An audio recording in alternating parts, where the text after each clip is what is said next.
O Homem e a Cultura, de Leontiev.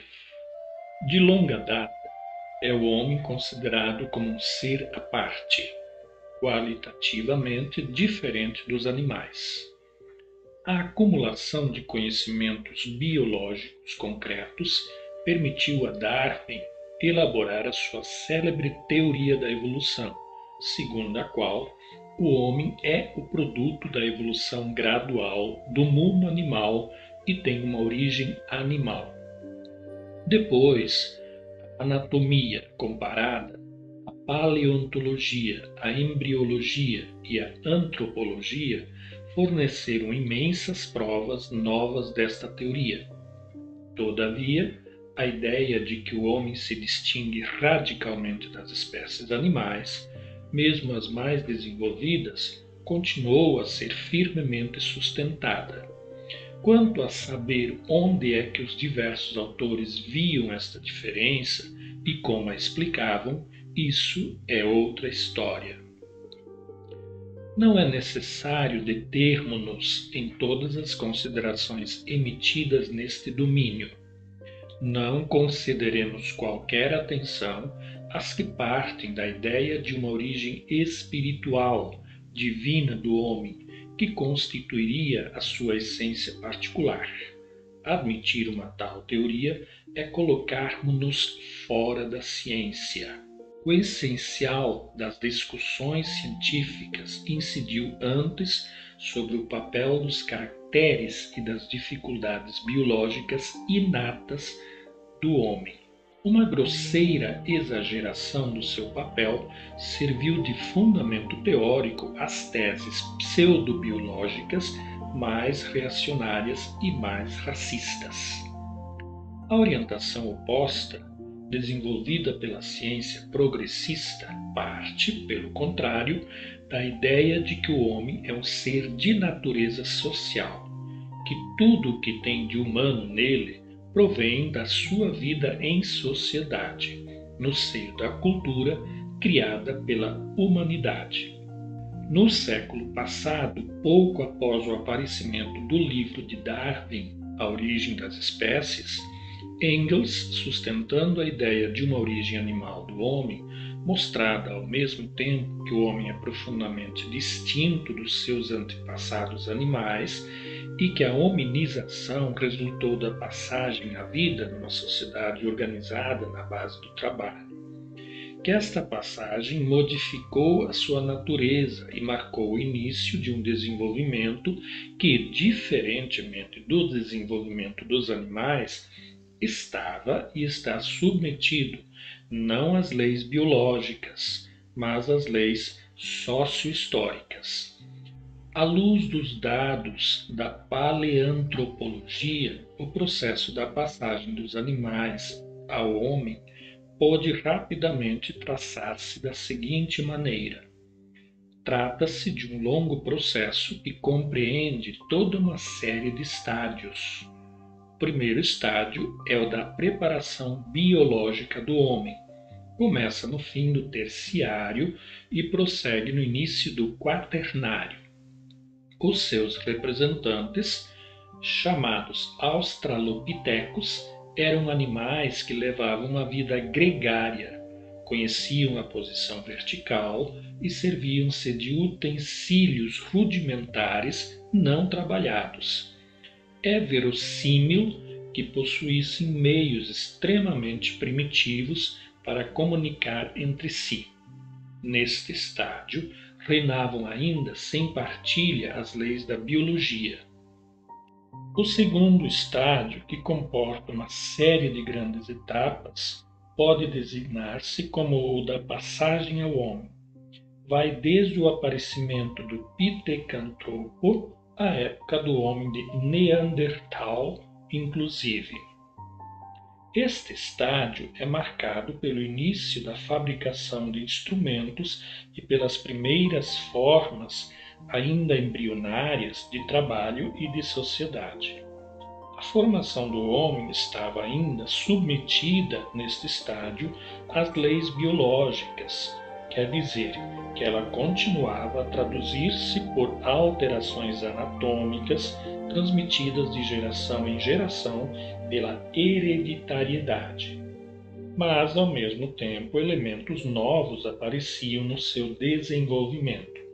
Começava a produzir-se, sob a influência do desenvolvimento do trabalho e da comunicação, pela linguagem que ele suscitava, modificações na construção anatômica ou na constituição anatômica do homem, do seu cérebro, dos seus órgãos, dos seus sentidos, da sua mão e dos órgãos da linguagem.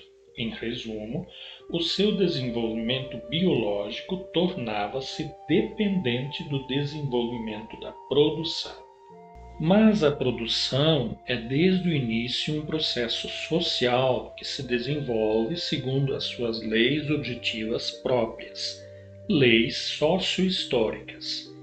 A biologia pôs-se, portanto, a inscrever na estrutura anatômica do homem a história nascente da sociedade humana.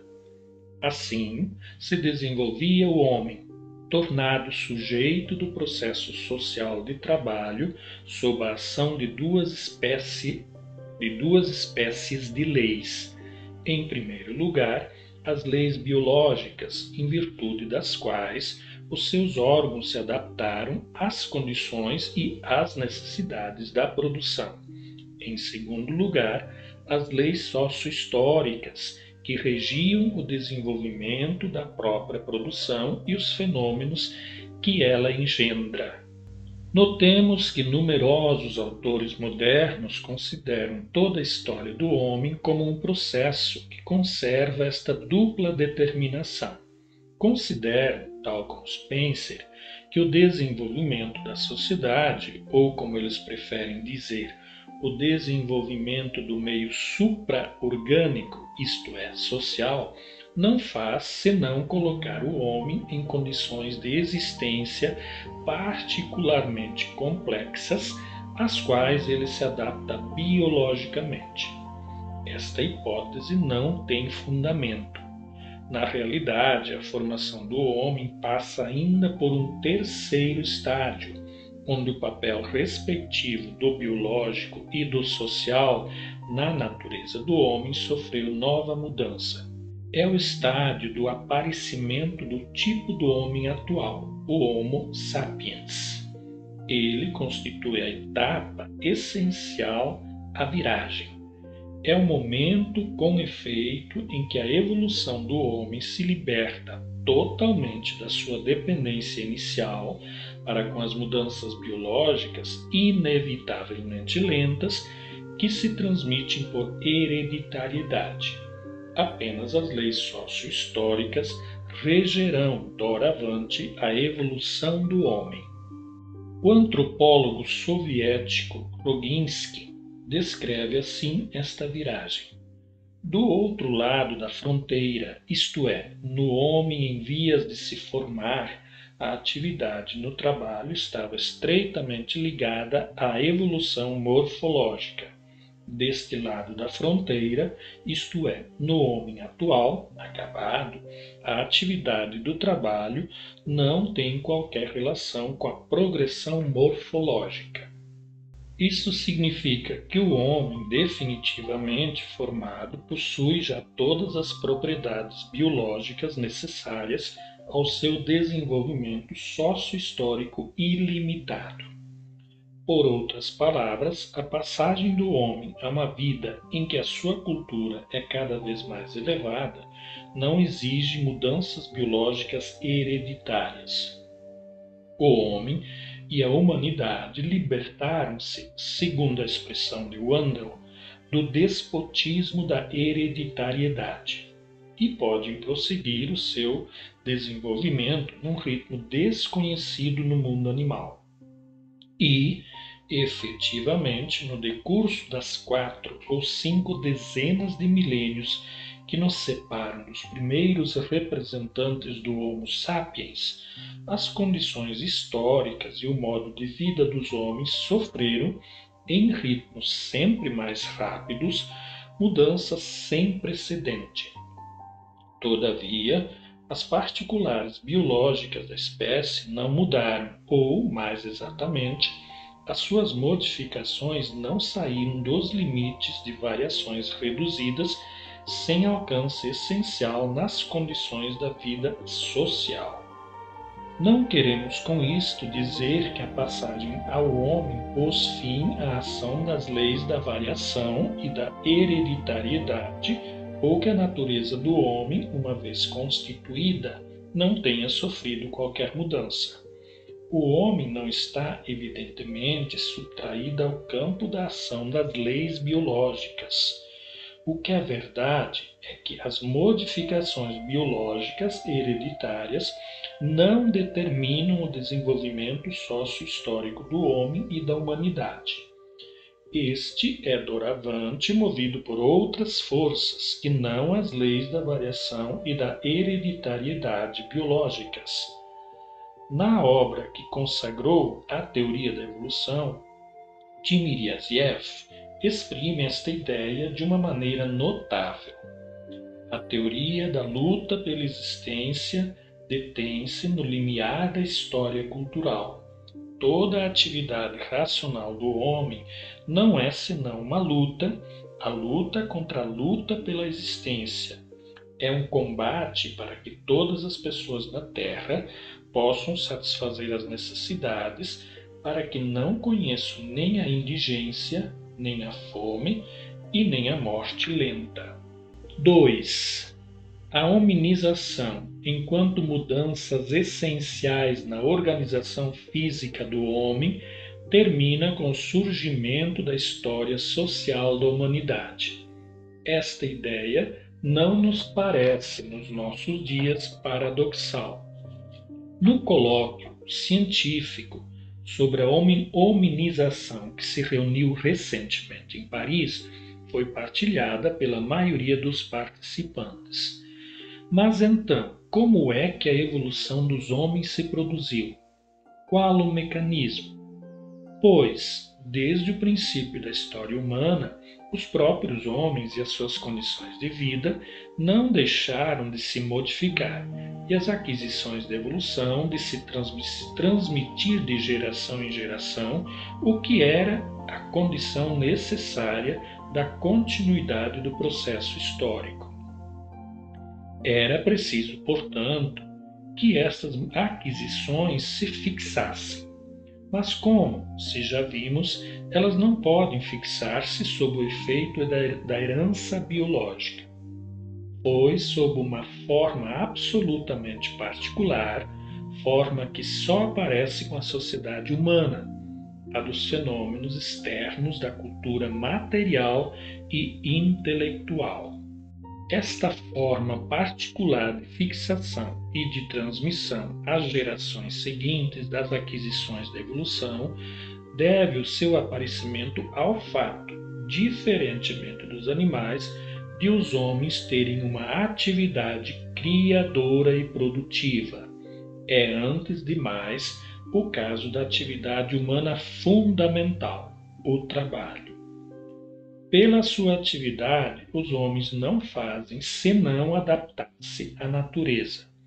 Eles modificam-na em função do desenvolvimento de suas necessidades.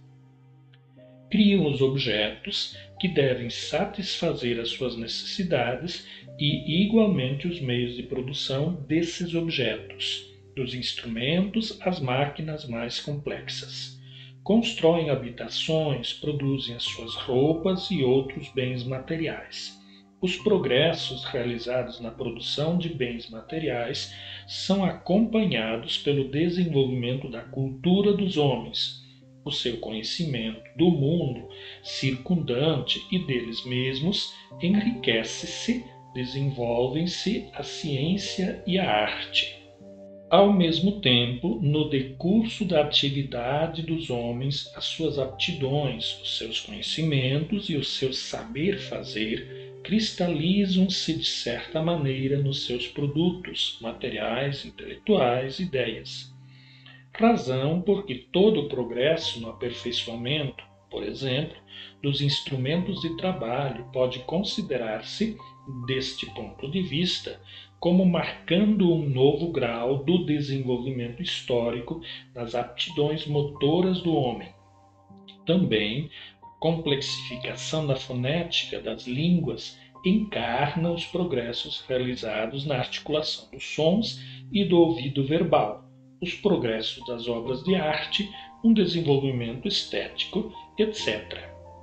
Cada geração começa, portanto, a sua vida num mundo de objetos e de fenômenos criado pelas gerações precedentes. Ela apropria-se das riquezas deste mundo, participando no trabalho, na produção e nas diversas formas de atividade social e desenvolvendo assim as aptidões especificamente humanas que se cristalizaram, encarnaram nesse mundo. Com efeito, mesmo a aptidão para usar a linguagem articulada só se forma em cada geração pela aprendizagem da língua. O mesmo se passa com o desenvolvimento do pensamento ou da aquisição do saber. Está fora de questão que a experiência individual de um homem, por mais rica que seja, baste para produzir a formação de um pensamento lógico ou matemático abstrato e sistemas conceituais correspondentes. Seria preciso não uma vida, mas 1000. De fato, o mesmo pensamento e o saber de uma geração formam-se a partir da apropriação dos resultados da atividade cognitiva das gerações precedentes. Está hoje estabelecido com toda certeza que se as crianças se desenvolverem desde a mais tenra idade, fora da sociedade e dos fenômenos por ela criados, o seu nível é o dos animais, zincs.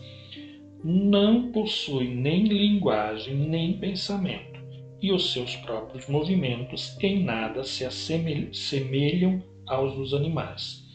Não adquirem mesmo a posição vertical.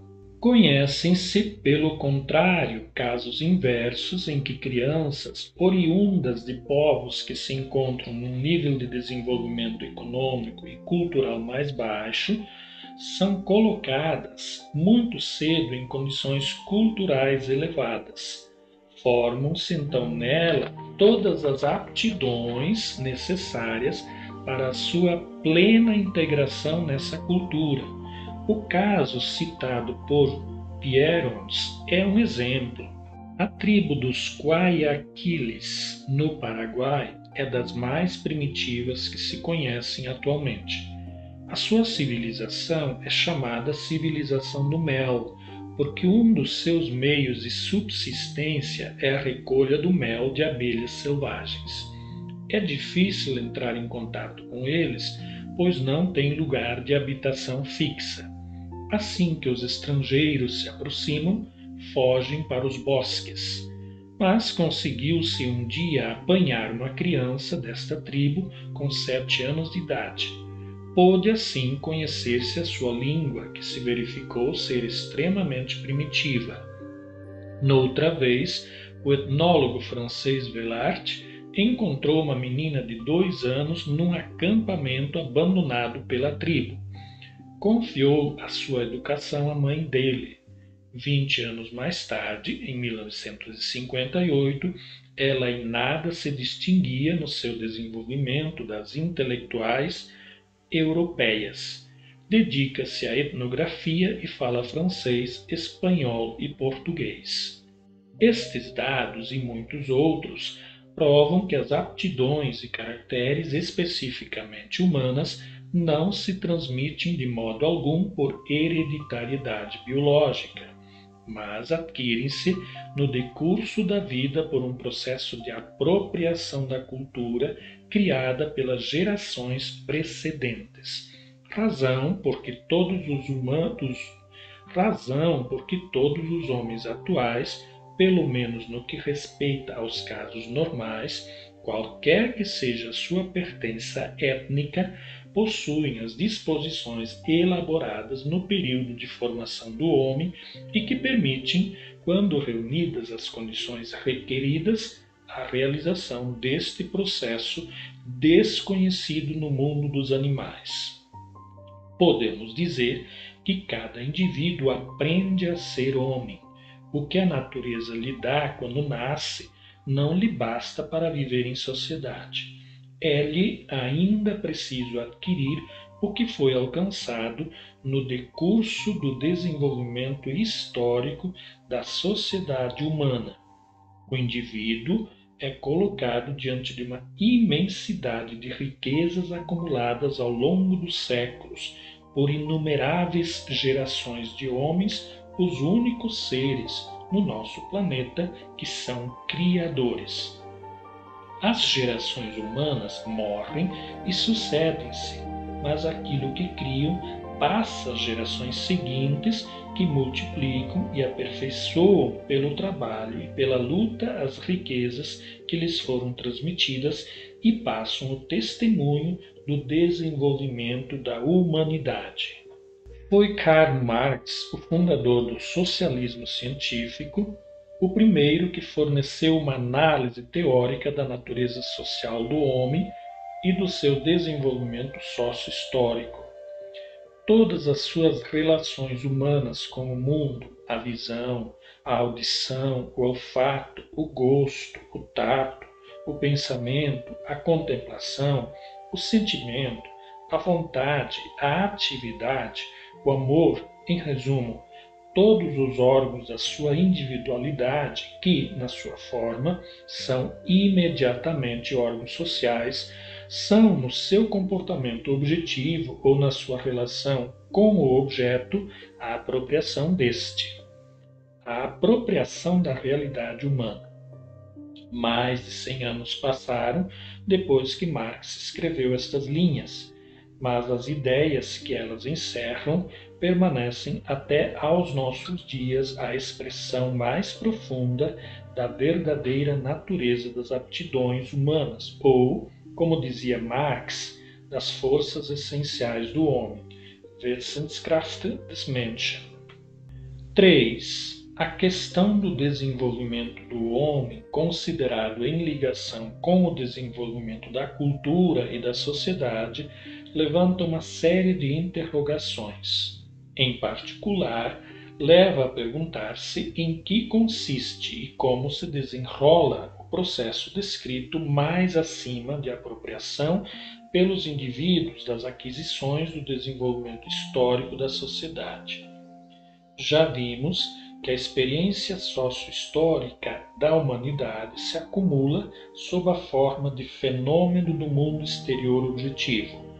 Este mundo, o da indústria, das ciências e da arte, é a expressão da história verdadeira da natureza humana, é o saldo da sua transformação histórica. Mas em que é que consiste o próprio processo de apropriação deste mundo, que é ao mesmo tempo o processo de formação das faculdades específicas do homem? Devemos sublinhar que este processo é sempre ativo do ponto de vista do homem.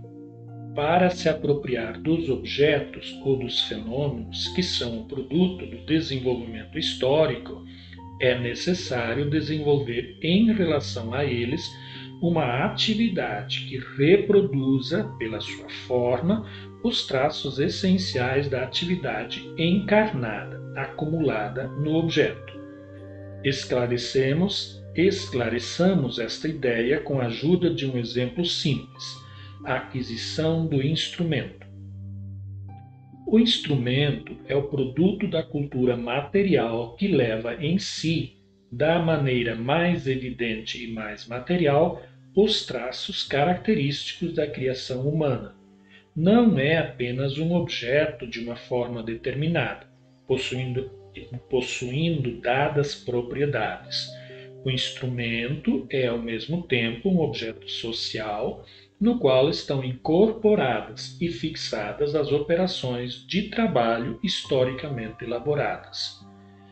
O fato de este conteúdo, simultaneamente social e ideal, estar cristalizado nos instrumentos humanos, isto distingue-se dos instrumentos dos animais.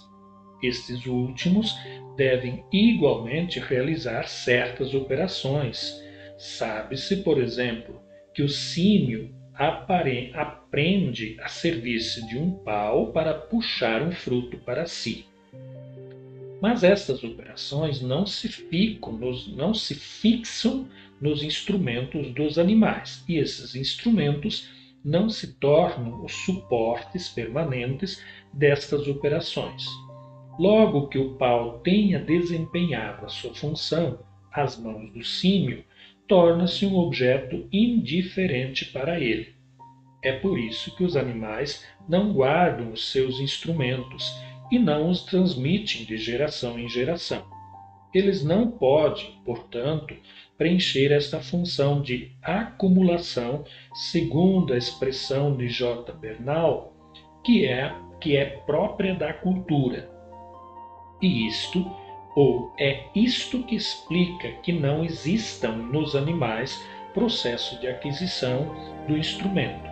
O emprego do instrumento não forma neles novas gerações ou novas operações motoras.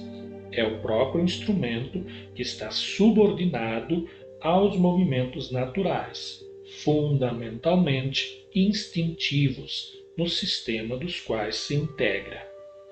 Esta relação é inversa no caso do homem.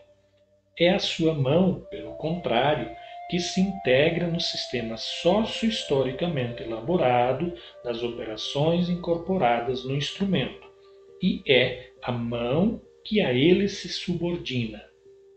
A apropriação dos instrumentos implica, portanto, uma reorganização dos movimentos naturais instintivos do homem e a formação de faculdades superiores.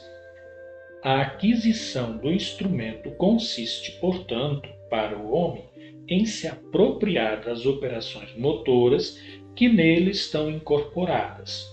É, ao mesmo tempo, um processo de formação ativa de aptidões novas, de funções superiores, psicomotoras, à sua esfera motriz. Isto aplica-se igualmente aos fenômenos da cultura intelectual. Assim, a aquisição da linguagem não é outra coisa senão o processo de apropriação das operações de palavras que são fixadas historicamente nas suas significações. É igualmente a aquisição da fonética da língua que se efetua no decurso destes processos que se formam no homem as funções de articulação e de audição da palavra, assim como esta atividade cerebral a que os fisiológicos ou fisiólogos chamam o segundo sistema de sinalização, Pavlov. É evidente que todas estas características psicofisiológicas são formadas pela língua que o homem fala e não inatas, ao ponto do conhecimento das características de uma língua dada permitir descrever outras com a maior verossimilhança, sem qualquer estudo particular. Assim, sabendo que a língua materna de um dado grupo humano faz parte das línguas de tom, podemos estar absolutamente certos que todos os seus membros têm um ouvido tonal desenvolvido. A principal característica do processo de apropriação ou de aquisição que descrevemos é, portanto, criar no homem aptidões novas, funções psíquicas novas. É nisto que se diferencia do processo de aprendizagem dos animais, enquanto este último é o resultado de uma adaptação individual do comportamento genético a condições de existências complexas e mutantes. a assimilação no homem é um processo de reprodução nas propriedades do indivíduo, das propriedades e aptidões historicamente formadas da espécie humana. Falando do papel da aquisição da cultura no desenvolvimento do homem, o autor de uma obra recente consagrada a este problema nota muito justamente que se o animal se contenta com o desenvolvimento da sua natureza, o homem constrói a sua natureza. Mas como é que este processo é possível no plano fisiológico e como se processa? Trata-se de uma questão muito difícil. Com efeito, por outro lado, os fatos indicam que as aptidões e as funções que se desenvolvem no decurso da história social da humanidade não se fixam no cérebro do homem e não se transmitem segundo as leis da hereditariedade. Por outro lado, é absolutamente evidente que uma aptidão ou uma função não pode ser senão a função de um órgão ou de um conjunto de órgãos determinados. A resolução da contradição entre essas duas posições, igualmente indiscutíveis, constitui um dos sucessos mais importantes que a fisiologia e a psicofisiologia do nosso século obtiveram. Em Wundt encontramos já a ideia de que o caráter específico da atividade se deve ao fato de ela assentar não sobre as funções fisiológicas elementares do cérebro, mas sobre as associações que elas formam no decurso do desenvolvimento individual. Um novo passo decisivo foi transposto neste sentido com a descoberta por Pavlov do trabalho por sistemas dos grandes hemisférios cerebrais. Por seu turno, um dos mais eminentes contemporâneos de Pavlov, A. Okotonsky, emitiu a ideia de que existem órgãos particulares do sistema nervoso, os órgãos fisiológicos ou funcionais. O que são estes órgãos fisiológicos do cérebro? São órgãos que funcionam da mesma maneira que os órgãos habituais, de morfologia constante, mas distinguem-se por serem neoformações que aparecem no decurso do desenvolvimento individual, ontogênico.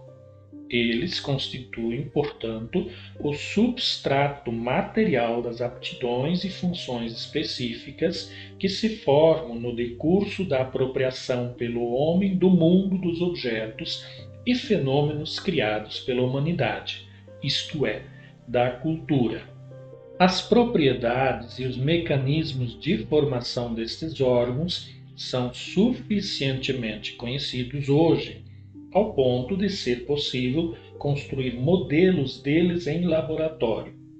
Além disto, podemos doravante representar com maior clareza como se efetuou a hominização do cérebro, aquilo que permitiu ao desenvolvimento do homem obedecer às leis sócio-históricas e acelerar-se assim de maneira considerável. Essa hominização traduz-se pelo fato de que o córtex do cérebro humano, com seus 15 bilhões de células nervosas, se tornou, num grau bem mais elevado que nos animais superiores, um órgão capaz de formar órgãos funcionais. 4. Consideramos até agora o processo de apropriação como resultado de uma atividade efetiva do indivíduo em relação aos objetos e fenômenos do mundo circundante criados pelo desenvolvimento da cultura humana. Sublinhamos que esta atividade deve ser adequada, quer isto dizer que deve reproduzir os traços da atividade cristalizada, acumulada no objeto ou no fenômeno, ou mais exatamente nos sistemas que formam. Mas pode-se supor que esta atividade adequada apareça no homem, na criança, sob a influência dos próprios objetos e fenômenos? A falsidade de uma tal suposição é evidente. A criança não está de modo algum sozinho em face do mundo que a rodeia. As suas relações com o mundo têm sempre por intermediário a relação do homem aos outros seres humanos. A sua atividade está sempre inserida na comunicação. A comunicação, quer esta se efetue sob a sua forma exterior, inicial, de atividade em comum, quer sob a forma de comunicação verbal ou mesmo apenas mental, é a condição necessária e específica do desenvolvimento do homem na sociedade. As aquisições do desenvolvimento histórico das aptidões humanas não são simplesmente dadas aos homens nos fenômenos objetivos da cultura material e espiritual que os encarnam, mas são aí apenas postas. Para se apropriar destes resultados, para fazer deles as suas aptidões, os órgãos da sua individualidade, a criança, o ser humano, deve entrar em relação com os fenômenos do mundo circundante através de outros homens, isto é, num processo de comunicação com eles. Assim, a criança aprende a atividade adequada pela sua função. Este processo é, portanto, um processo de educação. É evidente que a educação pode ter e tem efetivamente formas muito diversas. Na origem, nas primeiras etapas do desenvolvimento da sociedade humana, como nas crianças mais pequenas, é uma simples imitação dos atos do meio, que se opera sob o seu controle com a sua intervenção. Depois complica-se e especializa-se, tomando formas de formação superior e até a formação autodidata. Mas o ponto principal que deve ser bem sublinhado é que este processo deve sempre ocorrer sem o que a transmissão dos resultados do desenvolvimento sócio-histórico da humanidade nas gerações seguintes seria impossível, e impossível, consequentemente, a continuidade do processo histórico. Para ilustrar, voltarei a uma imagem de Piron Yemen na obra já citada. Se o nosso planeta fosse vítima de uma catástrofe que só pouparia as crianças mais pequenas e na qual pereceria toda a população adulta, isso não significaria o fim do gênero humano, mas a história seria inevitavelmente interrompida. Os tesouros da cultura continuariam a existir fisicamente, mas não existiria ninguém capaz de revelar às novas gerações o seu uso. As máquinas deixariam de funcionar, os livros ficariam sem leitores, as obras de arte perderiam a sua função estética, a história da humanidade teria de recomeçar. O movimento da história só é, portanto, possível com a transmissão às novas gerações das aquisições da cultura humana, isto é, com educação. Quanto mais progride a humanidade, mais rica é a prática sócio-histórica acumulada por ela, mais cresce o papel específico da educação e mais complexa é a sua tarefa. Razão porque toda a etapa nova no desenvolvimento da humanidade, bem como no dos diferentes povos, apela forçosamente para uma nova etapa no desenvolvimento da educação. O tempo que a sociedade consagra à educação das gerações aumenta, criam-se estabelecimentos de ensino, a instrução toma formas especializadas, diferencia-se o trabalho do educador, do professor, os programas de estudo enriquecem-se, os métodos pedagógicos aperfeiçoam-se, desenvolve-se a ciência pedagógica. Esta relação entre o progresso histórico e o progresso da educação é tão estreita que se pode, sem risco de errar, julgar o nível geral do desenvolvimento histórico da sociedade pelo nível de desenvolvimento do seu sistema educativo e inversamente. 5. Até agora, consideramos o desenvolvimento do homem individual, que vem ao mundo sem defesa e desarmado e que possui, ao nascer, uma aptidão que apenas o distingue fundamentalmente dos seus antepassados animais. A aptidão para formar aptidões especificamente humanas. Se não está desprovido de um certo número de disposições inatas que o individualizam e deixam marca no seu desenvolvimento, isto não se traduz, todavia, diretamente no conteúdo ou na qualidade das suas possibilidades de desenvolvimento intelectual, mas apenas em alguns traços particulares, sobretudo dinâmicos, da sua atividade. Tal é, por exemplo, a influência dos tipos congênitos de atividade nervosa superior. Por outro lado, vimos qual era a única fonte e a origem verdadeira do desenvolvimento no homem das forças e das aptidões que são o produto da evolução sócio-histórica.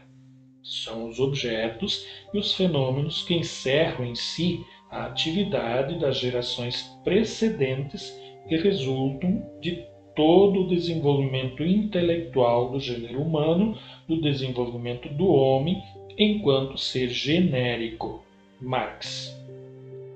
Mas esta noção comporta uma certa abstração científica, tal como as de humanidade, de cultura humana, de gênio humano.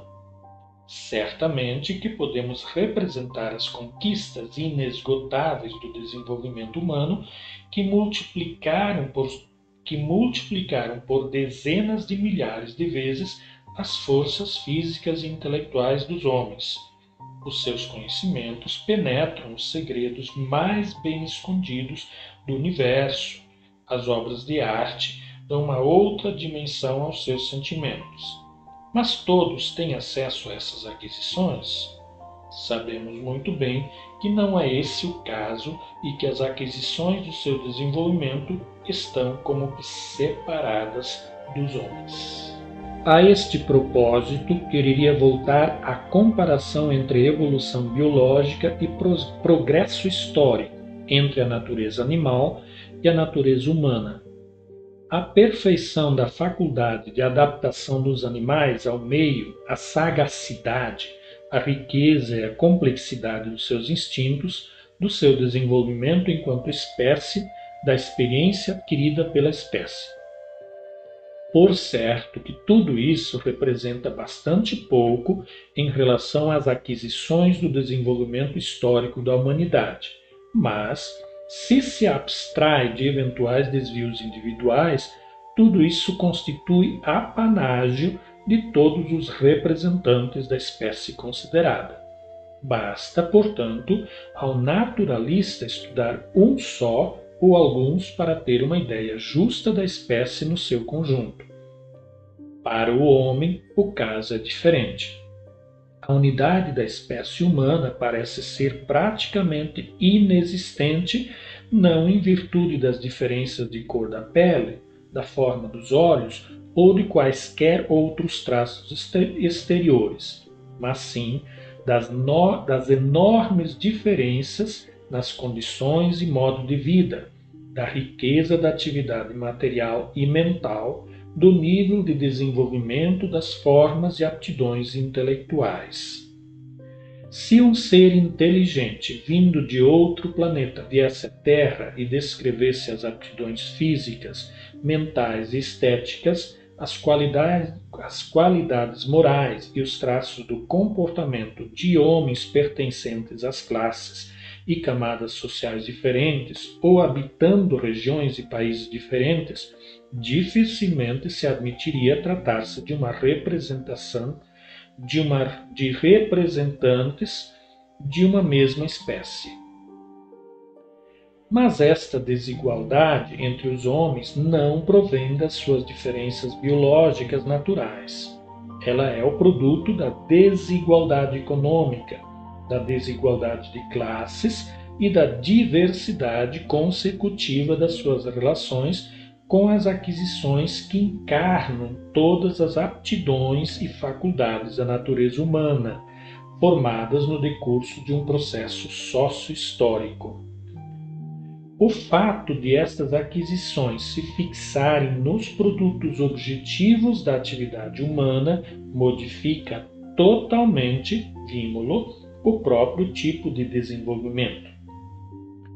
Este liberta-se da sua sujeição às leis da evolução, acelera-se e novas perspectivas aparecem, impensáveis nas condições de um desenvolvimento movido pelas leis da variação e da hereditariedade. Mas este mesmo fato tem igualmente por consequência que as aquisições do desenvolvimento histórico possam separar-se daqueles que criam este desenvolvimento. Esta separação toma antes de mais nada uma formação prática, a alienação econômica dos meios e produtos do trabalho em face dos produtores diretos. Ela aparece com a divisão social do trabalho, com as formas da propriedade privada e da luta de classes. Ela é, portanto, engendrada pela ação das leis objetivas do desenvolvimento da sociedade que não dependem da consciência ou da vontade dos homens. A divisão social do trabalho transforma o produto do trabalho num objeto destinado à troca, o que modifica radicalmente o lucro do produtor no produto que ele fabrica. Se este último continua a ser, evidentemente, o resultado da atividade do homem, não é menos verdade que o caráter concreto desta atividade se apaga nele. O produto toma um caráter totalmente impessoal e começa a sua vida própria, independente do homem, a sua vida de mercadoria. A divisão social do trabalho tem igualmente como consequência que a atividade material e intelectual, o prazer e o trabalho, a produção e o consumo se separem e pertençam a homens diferentes. Assim, enquanto globalmente a atividade do homem se enriquece e se diversifica, a de cada indivíduo, tomado à parte, estreita-se e empobrece. Esta limitação, este empobrecimento podem tornar-se extremos, sabemos-lo bem. Quando um operário, por exemplo, gasta todas as suas forças para realizar uma operação que tem de repetir milhares de vezes. A concentração das riquezas materiais nas mãos de uma classe dominante é acompanhada de uma concentração da cultura intelectual nas mesmas mãos. Se bem que as suas criações pareçam existir para todos, só uma ínfima minoria tem o vagar e as possibilidades materiais de receber a formação requerida de enriquecer sistematicamente os seus conhecimentos e de se entregar à arte.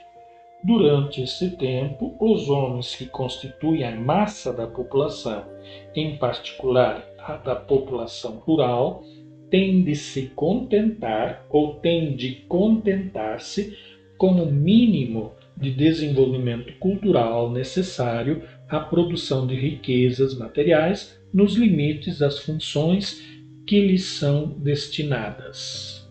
Como a minoria dominante possui não apenas os meios de produção material, mas também a maior parte dos meios de produção e de difusão da cultura intelectual e se esforça por os colocar ao serviço dos seus interesses, produz-se uma estratificação desta mesma cultura.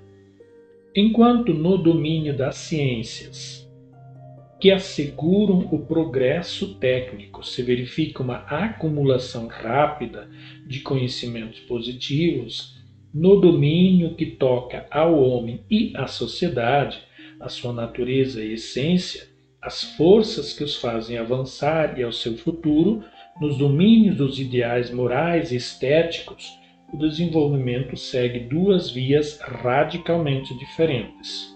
Uma tende para acumular as riquezas intelectuais, as ideias, os conhecimentos e os ideais que encarnam o que há de verdadeiramente humano no homem e iluminam os caminhos do progresso histórico. Ela reflete os interesses e as aspirações da maioria. A outra tende para a criação de concepções cognitivas, morais e estéticas que servem aos interesses das classes dominantes e são destinados a justificar e perpetuar a ordem social existente, em desviar as massas da sua luta pela justiça, igualdade e liberdade, anestesiando e paralisando a sua vontade. O choque destas duas tendências provoca aquilo que se chama a luta ideológica. O processo de alienação econômica, produto do desenvolvimento da divisão social do trabalho e das relações de propriedade privada, não tem, portanto, por única consequência, afastar as massas da cultura intelectual, mas também dividir esta em elementos de duas categorias, uma progressistas, democráticas, servindo o desenvolvimento da humanidade, e as outras que levantam obstáculos a este progresso, se penetram nas massas e que formam o conteúdo da cultura declinante das classes reacionárias da sociedade. A concentração e a estratificação da cultura não se produzem apenas no interior das nações ou dos países. A desigualdade de desenvolvimento cultural dos homens manifesta-se ainda mais cruamente à escala do mundo, da humanidade inteira. É esta desigualdade que serve o mais das vezes para justificar uma distinção entre os representantes das raças superiores e inferiores. Os países onde se fazem os maiores esforços neste sentido são aqueles em que as classes dirigentes estão particularmente interessadas em dar uma justificação ideológica ao seu direito a submeter povos menos avançados no seu desenvolvimento econômico e cultural. Não foi, portanto, um acaso se as primeiras tentativas feitas para impor a ideia de que estes povos se situam noutro nível biológico e pertencem a uma variedade, subespécie, humana particular, viram a luz do dia na Inglaterra. Nada houve de fortuito no formidável esforço da propaganda racista dos Estados Unidos nos primeiros anos do movimento de libertação dos negros. O democrata revolucionário russo Chernyshevsky, 1828-1889, escrevia sobre este assunto. Quando os plantadores dos estados do sul viram o escravagismo ameaçado, as considerações sábias em favor da escravatura atingiram rapidamente o grau de elaboração necessário na sua luta contra as ideias do partido, que se tornava perigoso para os escravagistas, e encontrou-se neles forças tão consideráveis para a luta oratória, jornalística ou científica, como devia encontrar-se mais tarde para a luta armada. Para dar uma aparência científica à pretensa deficiência natural das raças inferiores, apelou-se,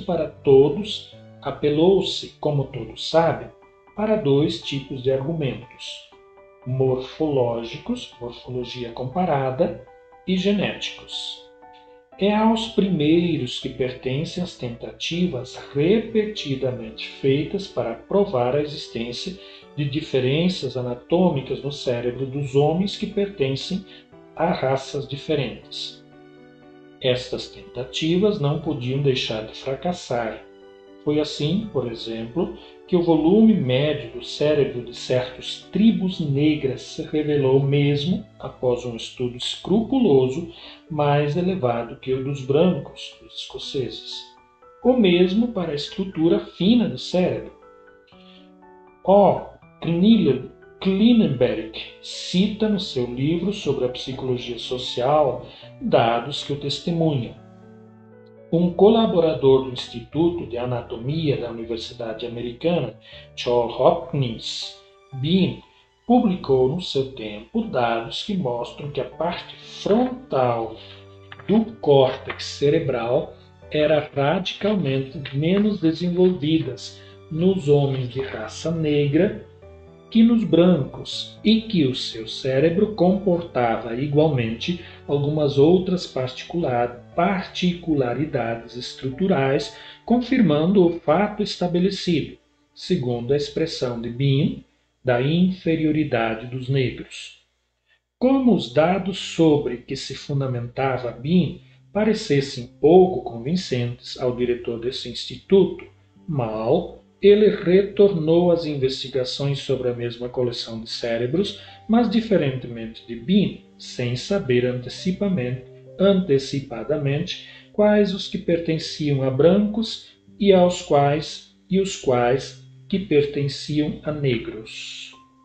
Mal ou May e os seus colaboradores classificaram os cérebros em dois grupos em função dos critérios indicados por Bean. E, quando contaram cada grupo, os dois representantes das raças negra e branca verificaram que estavam pouco mais ou menos igualmente repartidos. As conclusões de Bean foram infirmadas. É evidente, nota Klinenberg, a este propósito, que esperando-se encontrar sinais de subdesenvolvimento nos negros, e conhecendo antecipadamente a proveniência de cada um dos cérebros, Bean descobriu entre eles diferenças que de fato não existem, ou não existiam. Voltemos agora aos argumentos genéticos. A sua análise apresenta um interesse particular na medida em que tocam diretamente o problema do desenvolvimento cultural desigual em povos diferentes. O seu fundamento é a hipótese do poligenitismo. Esta hipótese resume-se à ideia de que as raças humanas têm origens independentes e que provêm de antepassados diferentes. Assim, se explicariam as diferenças pretensamente inultrapassáveis entre elas, tanto no que toca ao nível atingido como as possibilidades de desenvolvimento ulterior. Todavia, o progresso dos conhecimentos paleantropológicos tornou esta hipótese cada vez menos plausíveis. E a maioria dos investigadores contemporâneos defende posições contrárias.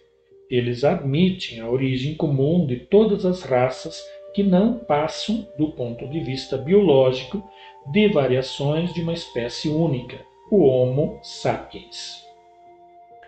Testemunha o fato de que as características raciais são pouco marcadas e suscetíveis de variações consideráveis, o que explica que os limites entre as raças sejam iludidos e que exista entre eles uma graduação insensível. Os dados modernos mostram que algumas destas características são suscetíveis em certas condições, como por exemplo a migração para outras regiões geográficas, de se modificarem bastante nitidamente no espaço de uma única geração.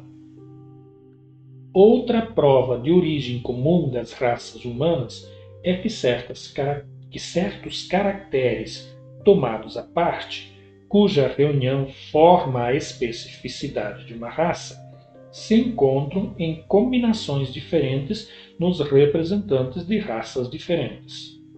Finalmente, devemos sobretudo sublinhar que as principais características do homem contemporâneo acabado, a saber, um cérebro altamente desenvolvido e a proporção correspondente entre as partes encefálica e facial do crânio, a conformação característica da mão, o fraco desenvolvimento lento da cobertura polosa do corpo, etc., existem em todas as raças humanas, sem exceção. É possível admitir que as diferenças raciais provenham do fato de que a humanidade, espalhando-se cada vez mais sobre a Terra, se tenha fracionado em grupos separados, que, prosseguindo seu desenvolvimento sob a influência de condições naturais desiguais, tenham adquirido certas particularidades. Mas estas não têm significação adaptativa a não ser relativamente a fatores naturais agindo diretamente, por exemplo, a pigmentação da pele correspondente a uma ação intensa dos raios solares. O isolamento desses grupos reforçou naturalmente a acumulação hereditária de tais características biológicas. Vimos que o efeito das leis da hereditariedade não cessa totalmente, mas apenas no que toca à fixação e à transmissão das aquisições sócio-históricas da humanidade. Ora, é justamente a este nível que se observam as maiores diferenças.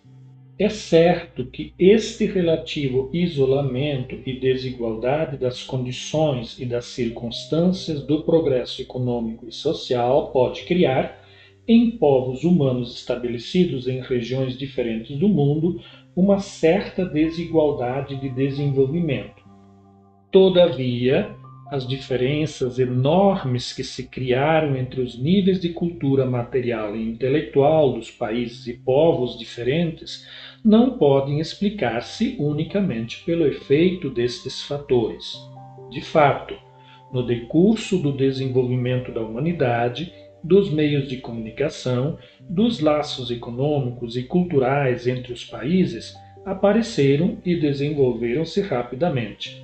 Eles deveriam ter o efeito inverso, isto é, provocar uma igualização do nível de desenvolvimento dos diferentes países e elevar os países retardatários ao nível dos países mais avançados.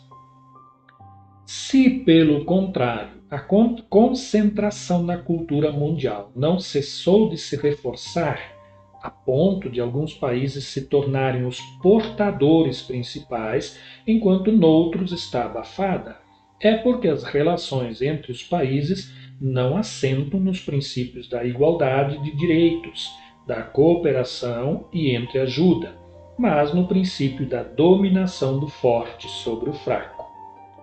A usurpação de territórios dos países menos avançados, a pilhagem de populações indígenas e a sua redução à escravatura, a colonização desses países, tudo isto é que interrompeu o seu desenvolvimento e provocou uma regressão da sua cultura. Regressão devida não apenas ao fato de os povos sujeitos, na sua grande maioria, se verem privados dos meios materiais mais indispensáveis ao seu progresso cultural, mas também ao fato de terem sido levantadas barreiras artificiais entre eles e a cultura mundial. Se bem que os colonizadores tenham sempre dissimulado os seus objetivos interesseiros sob as frases exaltando a sua missão cultural e civilizadora, de fato reduziram países inteiros à miséria cultural. Quando importavam riquezas culturais destinadas às massas, tratava-se o mais das vezes de riquezas fictícias, levando-lhes menos cultura verdadeira do que a espuma que sobrenada a superfície das águas. Assim, se introduziram a concentração e a alienação da cultura, não só na história dos diferentes países, mas também, e sob formas ainda menos disfarçadas, na história da humanidade. Esta alienação provocou uma ruptura entre, por um lado, as gigantescas possibilidades desenvolvidas pelo homem e, por outro, a pobreza e a estreiteza de desenvolvimento que, se bem que em graus diferentes, é a parte que cabe aos homens concretos. Esta ruptura não é, todavia, eterna, como não são eternas as relações socioeconômicas que lhe deram origem. É o problema do seu desaparecimento completo que está no centro dos debates sobre as perspectivas de desenvolvimento do homem. 6. A questão do desenvolvimento futuro do homem preocupa antropólogos, psicólogos e sociólogos. Como sempre, quando se trata de antropologia histórica, as divergências devem-se a concepções opostas sobre a natureza do homem, quer do ponto de vista biológico, quer do ponto de vista socio-histórico. É evidente que estes pontos de vista não se encaram unicamente num plano puramente abstrato. Uns e outros tocam importantes problemas sociais e servem de fundamento a tendências funcionalmente diferentes para a sua solução prática. Os representantes da primeira tendência, puramente biológica, considerando o desenvolvimento do homem como prolongamento direto da evolução biológica, não querem ver as modificações que se produzem neste mesmo tipo de desenvolvimento do homem na última etapa da sua formação. Arquitetam as suas teorias sobre o futuro do homem, extrapolando pura e simplesmente as mudanças morfológicas que ocorreram no período de preparação e de formação inicial do homem. Recorrem mesmo a observações sobre as variações de caracteres particulares no homem contemporâneo, considerando uns, sem reservas, como atávicos e os outros como progressistas e proféticos, isto é, indicado a via do desenvolvimento futuro. Foi assim que apareceram as teorias sobre a transformação progressiva do homem atual num ser humano de tipo novo. Este ser, o Homo sapientissimus, é descrito diferentemente segundo os autores, mas todos lhe atribuem características biológicas novas. Em geral, veem-no maior como um crânio mais redondo e muito mais volumoso que o do homem atual, um pequeno rosto chato, menor número de dentes e 4 dedos dos pés. Quanto aos seus caracteres psíquicos, o principal seria um intelecto poderoso e sutil. Os seus sentimentos, pelo contrário, enfraquecer-se-ão. Claro que o importante não está nas descrições mais ou menos fantásticas sobre o homem futuro, mas sim na concepção das leis motoras do desenvolvimento que se esconde por detrás delas e, sobretudo, nas condições que delas decorrem inevitavelmente no espírito do darwinismo social. Se se pensa efetivamente que a evolução do homem se fez pelo desenvolvimento dos caracteres transmissíveis da espécie humana, não podemos intervir no curso deste processo, a não ser com medidas de melhoramento destes caracteres hereditários.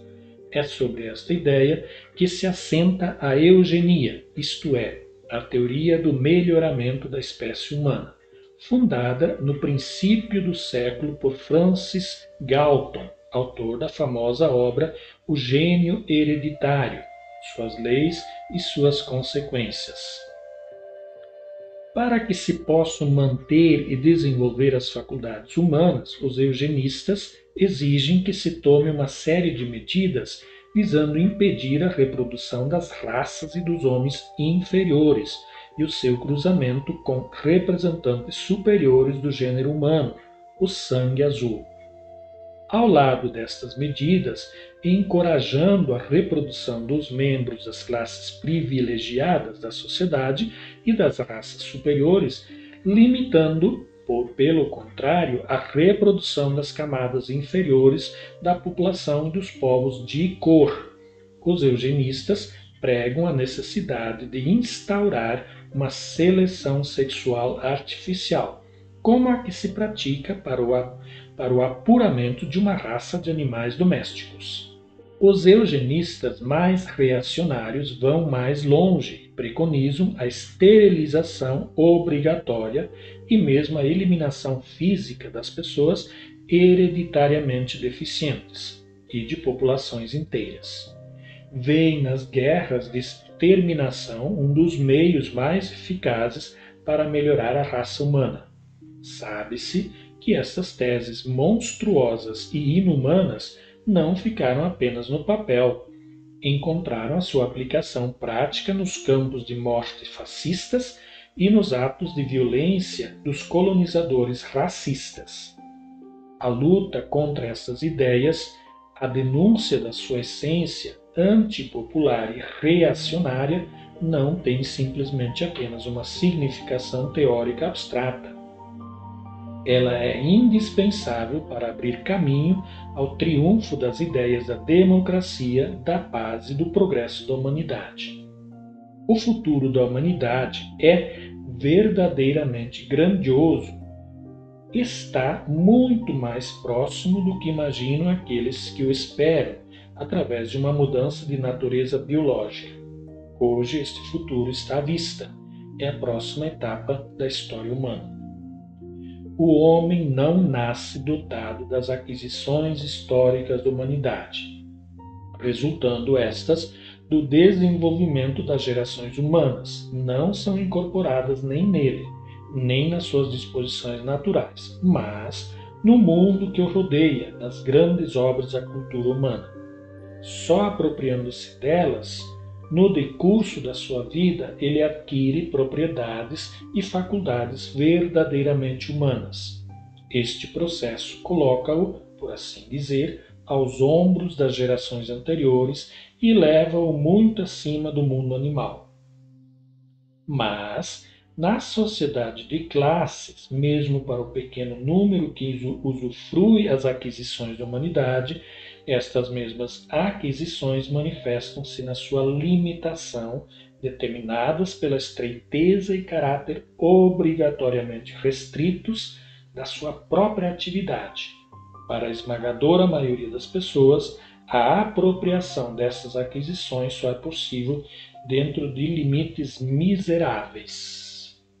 Vimos já que isto é consequência do processo de alienação que intervém tanto na esfera econômica como na esfera intelectual da vida, que a destruição das relações sociais assentes na exploração do homem pelo homem que engendram esse processo, só ela pode pôr fim e restituir a todos os homens a sua natureza humana, em toda a sua simplicidade e diversidade. Mas é um ideal excessivo de conhecimento no homem de todas as suas aptidões humanas? A força desse preconceito profundamente enraizado nos espíritos, segundo o qual o desenvolvimento espiritual do homem tem a sua origem em si mesmo, é tão grande que ela apor o problema ao contrário. Não seria a aquisição dos progressos da ciência a condição da formação das aptidões científicas, mas as aptidões científicas que seriam a condição desta aquisição. Não será a apropriação da arte a condição do desenvolvimento do talento artístico, mas o talento artístico que condicionará a apropriação da arte. Citam-se em apoio dessa teoria fatos que testemunham da aptidão de uns e da incapacidade total de outros para tal ou tal atividade, sem mesmo se interrogam de onde vêm essas aptidões.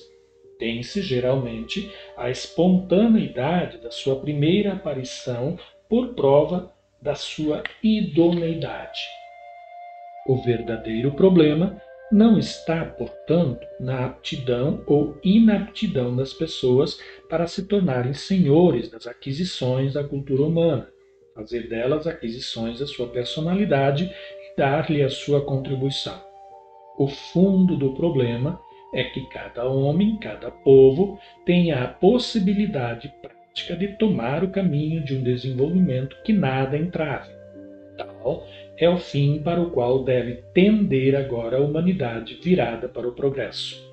Este fim é acessível, mas só o é em condições que permitam libertar realmente os homens do fardo da necessidade material, de suprimir a divisão mutiladora entre trabalho intelectual e trabalho físico.